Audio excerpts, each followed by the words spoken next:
욥의 친구들이 욥의 집을 방문했습니다. 욥이 병들었다는 소식을 듣고 친구들이 병문안 차 함께 찾아온 것입니다. 어떻게 위로해 줘야 될까? 무슨 말을 해야 될까? 이런저런 생각을 하며 친구들이 욥의 집으로 갔을 것입니다. 마침내 멀리 욥의 집이 보이기 시작했습니다. 그리고 좀 더 가까이 욥의 집 앞으로 다가갔을 때 욥의 모습이 친구들의 눈에 들어왔습니다. 그런데 친구들의 눈에 들어온 욥의 몰골은 상상 이상이었습니다. 어느 정도 예상은 했지만 이렇게까지 참혹할 줄은 몰랐던 것입니다. 구약 성경에서 고난 그러면 욥이라는 인물을 빼놓고 이야기할 수 없습니다. 그만큼 욥은 인간으로서 가장 견디기 어려운 고난을 받았습니다. 그럼에도 불구하고 욥은 인내하여 그 고난을 끝까지 잘 견뎌냈습니다. 욥이 인내할 수 있었고 끝까지 잘 견딜 수 있었던 것은 자신에게 찾아온 어느 날 갑자기 찾아온 이 불청객 고난이 하나님으로부터 시작되었다는 것을 잘 알고 있었기 때문입니다. 뿐만 아니라 하나님이 주신 고난은 시작이 있으면 반드시 끝도 있다는 사실을 잘 알고 있었기 때문입니다. 그래서 결과적으로 하나님이 은혜 주셔서 욥은 인내하여 그 고난을 잘 통과했고 그 고난으로 인해 욥의 신앙은 더욱 성숙해졌고 그리고 욥의 말년에 더 많은 복을 누리게 되었고 그리고 사람들에게 더욱 존귀한 자가 되었습니다. 야고보서 5장 11절에서 야고보 사도는 욥의 인내를 언급하면서 자비로우신 하나님이 욥에게 좋은 결말을 주셨다 이렇게 말했습니다. 그러나 고난 끝에 좋은 결말은 있었지만 고난을 통과하는 그 과정은 결코 쉽지만은 않았습니다. 그 과정이 얼마나 힘들었으면 하나님께 차마 원망은 못하고 내가 차라리 태어나지 않았더라면 라고 하면서 자신의 생일을 저주했겠습니까? 물론 이 말도 바람직한 말은 아니지만 사람이 극도로 힘든 상황이 찾아오면 마음에 없는 말을 하기도 합니다. 그런 거 느끼지 않습니까? 정말 힘들어지고 정말 기가 막힐 상황에 처하게 되면 곧 후회하게 될 말, 마음에 없는 말을 내뱉기도 합니다. 그래서 욥기 6장 26절 보면 우리 욥기 6장 26절 한번 읽어보겠습니다. 시작.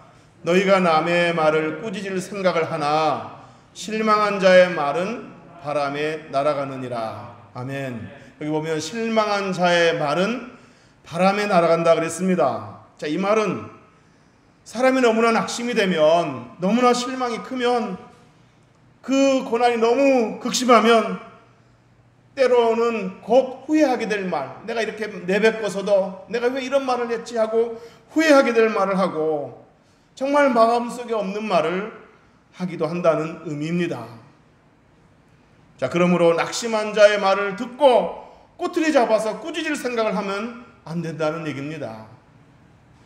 그 상황에서는 누구라도 그럴 수 있겠구나라고 이해를 해야지, 아니 믿는 사람이, 아니 권사라는 사람이, 아니 목사라는 사람이 그렇게 말을 해서 되겠어라고 꼬투리 잡으면서 꾸짖을 생각을 하면 안 된다는 얘기입니다. 실망한 자의 말은 바람에 날아간다. 곧 후회하게 될 말, 마음에도 없는 말을 때로 내뱉기도 한다는 얘기입니다. 어쨌든 욥은 고난을 통과하는 과정에서 몸이 너무 괴로웠습니다. 얼마나 괴로웠든지 기와장으로 몸을 긁었겠습니까? 하지만 몸도 몸이지만 마음이 더 아팠습니다. 그도 그럴 것이 욥이 고난을 받고 모든 것을 잃게 되자 가까운 사람들이 한 사람씩 욥의 곁을 떠나갔습니다. 그리고 남아있는 주변 사람들마저 욥을 인격적으로 대해주지 않았습니다. 욥기 19장 13절에서 19절에서 보면은 욥의 형제들이 욥의 곁을 멀리 떠나갔다가 했고 욥의 친척 친지들이 욥에게 거리를 두기 시작했고 욥의 집에서 일하는 종들이 욥을 주인으로 인정하지 않았을 뿐만 아니라 욥을 투명인간 취급해서 욥이 간청해도 종들을 불러도 대답하지 않았다고 했습니다. 거기에다가 사랑하는 아내마저 형상에서 내쉬는 거친 그 욥의 숨결을 싫어했다라고 말했습니다. 자, 그런데 이때 멀리 떨어져 살고 있었던 욥의 친구들이 욥의 소식을 들은 겁니다. 그래서 이들은 욥을 위로하기 위해 함께 방문하기로 하였습니다.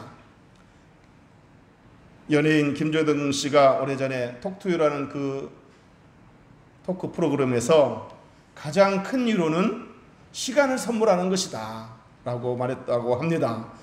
그렇습니다. 누군가가 힘들 때 가장 좋은 위로는 시간을 내어 함께 있어 주는 것입니다. 바로 욥의 친구들이 욥을 위로하기 위해 일부러 시간을 내서 그 멀리서 욥의 집을 찾아온 것입니다. 자, 이렇게 해서 마침내 욥의 집에 도착했습니다. 설교 서두에 말씀드린 대로 친구들의 눈에 들어온 욥의 몰골은 충격 그 자체였습니다. 친구들은 욥의 몰골을 보자마자 자신들의 겉옷을 찢으면서 7일 동안 통곡하며 아무 말 없이 울었다고 했습니다. 자, 여기까지 보면 욥의 친구들의 모습은 참 따뜻했고 참 아름다웠습니다. 욥을 위로하기 위해 멀리서 시간을 내준 것도 아름다웠고 함께 울어주는 것도 너무 보기 좋은 모습이었습니다. 자, 그런데 이후에 욥의 친구들은 지혜롭지 못했습니다. 대화의 방향을 잃었고 방문의 목적을 놓치고 말았습니다. 위로한다고 찾아왔지만 욥에게 전혀 위로가 되지 못했습니다. 위로는커녕 도리어 욥의 마음에 상처만 줄 뿐이었습니다. 뭐가 문제였겠습니까?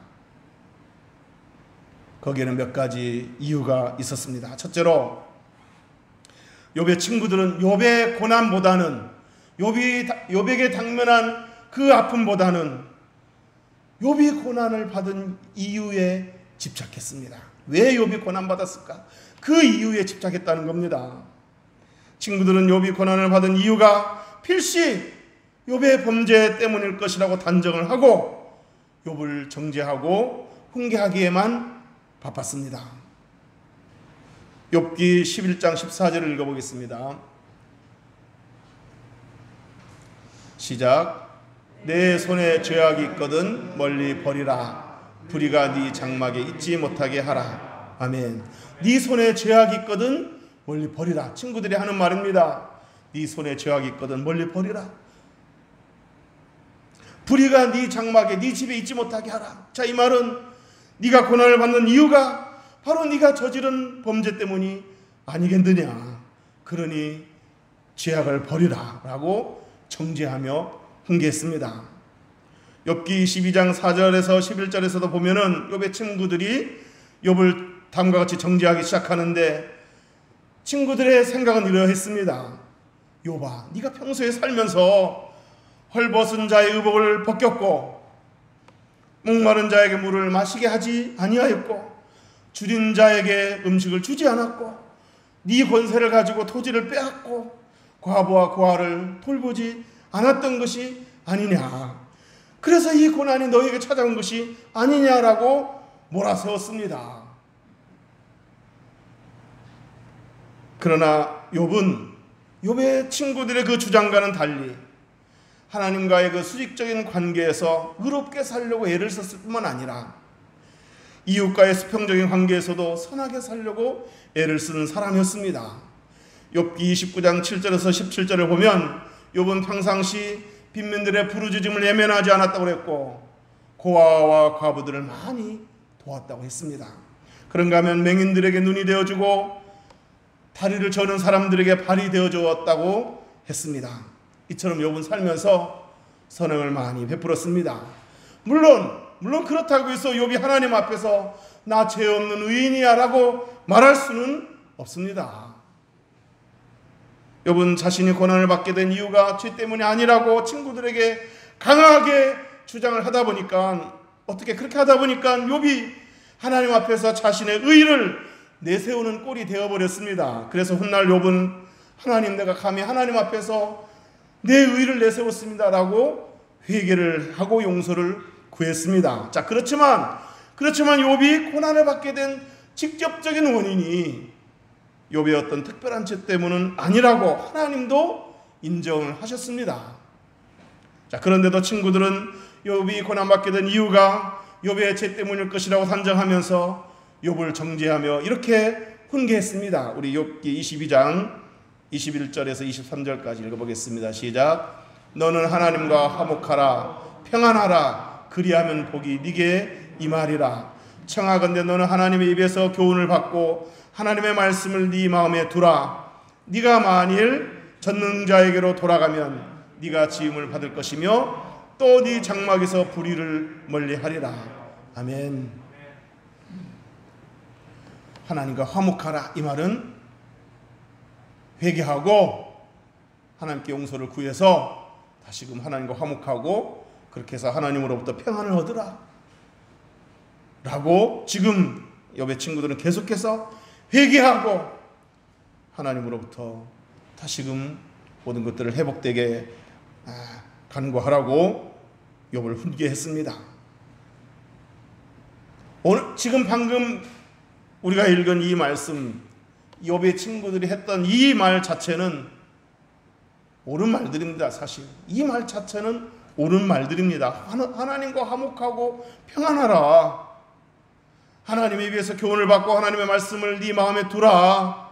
네가 만약에 전능자에게 돌아가면 하나님은 너와 함께 할 것이다. 이 말씀 자체는 옳은 말들입니다. 이 말 자체는 틀린 말들이 아닙니다. 자, 그러나 문제는 이 말들이 욥에게는 해당되는 말이 아니었다는 것이고, 그리고 슬픔 중에 빠져있는 사람을 위로하고 오겠다는 이 사람들이 그 상황에서 해줄 수 있는 말이 아니었다는 이야기입니다. 그래서 욥의 친구들이 이렇게 말합니다. 욥기 6장 25절 읽어보겠습니다. 욥기 6장 25절. 자, 욥기 6장 25절 띄워주세요. 시작. 옳은 말이 어찌 그리 고통스러운고 너희의 책망은 무엇을 책망함이냐. 옳은 말이 어찌 그리 고통스러운고. 자, 그러니까 욥의 말은 이겁니다. 지금 이 말은 욥의 한 말인데, 그래 너희들의 말 그 자체는 옳은 말이기는 하다마는 지금 너희들의 옳은 말이 나에게는 고통을 더해줄 뿐이로구나 라고 욥은 고통스러워했습니다. 여러분, 아무리 진리의 말씀일지라도 진리가 바르게 사용되지 못하면 그 진리가 독이 될 수도 있습니다. 아무리 아름다운 말일지라도 배려하지 않는 교만한 마음으로 사용하면 듣는 이들에게 상처가 될 수 있습니다. 사랑하는 성도 여러분, 누군가 고난을 받을 때 그 사람의 고난의 이유에 대해서 함부로 추측하거나 함부로 판단하거나 함부로 정죄해서는 안 되는 줄로 믿습니다. 자, 두 번째, 욥의 친구들은 욥의 말을 경청하지 않았고 공감하려고도 하지 않았습니다. 오늘 본문, 아까 처음에 읽었던 본문을 함께 읽어보겠습니다. 1절 2절만. 시작. 욥이 대답하여 이르되 너희는 내 말을 자세히 들으라. 이것이 너희의 위로가 될 것이니라. 아멘. 욥의 친구들은 욥은 친구들에게 이렇게 호소했습니다. 내 말을 좀 자세히 들어주라. 내 말을 좀 진지하게 들어주라. 내 말을 좀 진지하게 듣고 이해하려고 해봐라. 그것이 너희들의 위로가 될 것이야. 너희들이 위로한다고 내게 찾아왔으면 참 고마운 일인데, 정말 위로한다고 한다면 내 말을 좀 잘 들어주라. 이것이 진정한 위로가 될 것이야 라고 욥은 친구들에게 호소하고 있습니다. 그러면서 3절에 이렇게 말합니다. 3절에 시작. 너희 나를 용납하여 말하게 하라. 내가 말한 후에 너희가 조롱할지니라. 나를 용납하여 말하게 하라. 나로 하여금 말 좀 하게 해주라. 그리고 내 말을 듣고 난 후에 조롱을 해도 그때 조롱해라 라고 욥은 호소하고 있습니다. 자, 여기서 나를 용납하여 말하게 하라, 이 구절을 NIV 영어 성경에서는 이렇게 번역했습니다. Please bear with me while I speak. 자, 이 말은 내가 이야기하는 동안에 제발 참고 내 이야기 좀 들어주라, 그런 의미입니다. 지금 욥이 친구들에게 절박하게 바라고 있는 것은 참고 자신의 말을 들어주라는 것이고 공감해 주라는 것입니다. 그래서 욥은 19장 21절에서 이렇게 말했습니다. 욥기 19장 21절 좀 띄워주시기 바랍니다. 시작. 나의 친구야, 너희는 나를 불쌍히 여겨다오. 나를 불쌍히 여겨다오. 하나님의 손이 나를 치셨구나. 아멘. 내 친구들아, 나를 좀 불쌍히 여겨주면 안 되겠니? 하나님이 나에게 고난을 허락하시는데, 그래서 내가 이 고난 중에 너무 힘들어 죽겠는데 나를 좀 불쌍히 여겨주면 안 되겠니? 하면서 호소를 했습니다. 그렇지만 친구들은 경청하지 않았고 욥의 아픔을 공감하려고도 하지 않았습니다. 자, 마지막 세 번째 문제는 뭡니까? 마지막 세 번째, 욥의 친구들은 욥과 논쟁하며 욥을 이겨먹으려고 했습니다. 욥기 19장 2절을 읽어보겠습니다. 시작. 너희가 내 마음을 괴롭히며 말로 나를 짓부수기를 어느 때까지 하겠느냐. 아멘. 자, 욥을 이로하게 찾아왔던 욥의 친구들은 욥을 정죄하고 훈계하는 것에 그치지 않고 논쟁으로까지 나아갔습니다. 입씨름으로 나아갔습니다. 욥을 이겨먹으려 하고 있습니다. 그래서 욥이 말합니다. 너희가 내 마음을 괴롭히며 말로 나를 짓부수기를 어느 때까지 하겠느냐. 지금 욥의 친구들은 아파 죽겠다는 사람 붙잡고 논쟁을 하고 있는 겁니다. 그 논쟁에서 지지 않으려고 욥을 짓부수려고 하고 있습니다. 욥을 이겨먹으려 하고 있습니다. 지금 아픈 환자를 상대하면서 얼마나 아플까 공감은커녕 말씨름해서 이겨먹으려고 하고 있다는 겁니다. 욥의 친구들은 방문의 목적을 상실했습니다. 욥을 이로하게 찾아온 그 처음에 순수한 마음을 잃어버렸습니다. 욥과의 논쟁에서 이기는 것이 목적이 되어버리고 말았습니다. 이미 이로라는 것은 사라지고 자존심 싸움만 남게 되었습니다. 그 입씨름에서 앉으려고, 그 말씨름에서 앉으려고 자존심 싸움만 지금 남아있는 겁니다. 훗날 하나님께서 욥의 친구들 중 엘리바스에게 노하면서 이렇게 말씀하셨습니다. 내가 너와 네 두 친구에게 노하나니. 그러니까 욥의 그 친구들을 하나님께서 보시고 노하셨다고 말해줬다는 겁니다. 하나님이 그 친구들의 모습을 보고 노하신 겁니다. 욥의 친구들의 위로가 얼마나 잘못되었는지를 잘 말해주고 있는 겁니다. 저는 이 설교를 준비하면서 누군가를 위로한다는 것에 관해서 좋은 사례가 없을까 이렇게 생각하는 중에 문득 예수님이 생각났습니다. 예수님께서 대제사장의 집에 체포되어 끌려갔을 때 베드로는 예수님을 바짝 따라갈 용기가 없어서 멀찌감치 따라가며 지켜보았습니다. 그러다가 결국 베드로는 사람들 앞에서 그만 예수님을 3번씩이나 모른다고 부인하고야 말았습니다. 베드로는 바로 후회를 했고 통곡하며 회개를 했습니다. 회개는 했지만 베드로의 마음이 편할 리가 없었을 것입니다.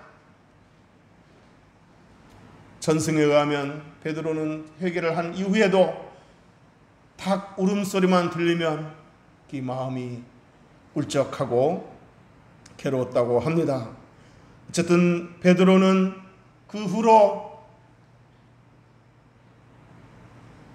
상심이 되고 울적했을 것입니다. 그래서 베드로는 어느 날 새벽에 그 울적한 마음을 달래기 위해서 얘들아 우리 고기나 잡으러 가자 하고 다른 제자들과 함께 디베랴 호수로 나가서 고기를 잡고 있었습니다. 자, 그런데 바로 이때 이 호수에 부활하신 예수님이 나타나셨습니다. 그리고는 이렇게 물으셨습니다. 얘들아 고기 많이 잡았느냐? 아닙니다. 한 마리도 잡지 못했습니다. 그럼 그 그물을 배 오른편에 던져라. 제자들은 예수님의 말씀대로 오른편에 그물을 던졌을 때 엄청난 많은 고기를 잡을 수 있었습니다.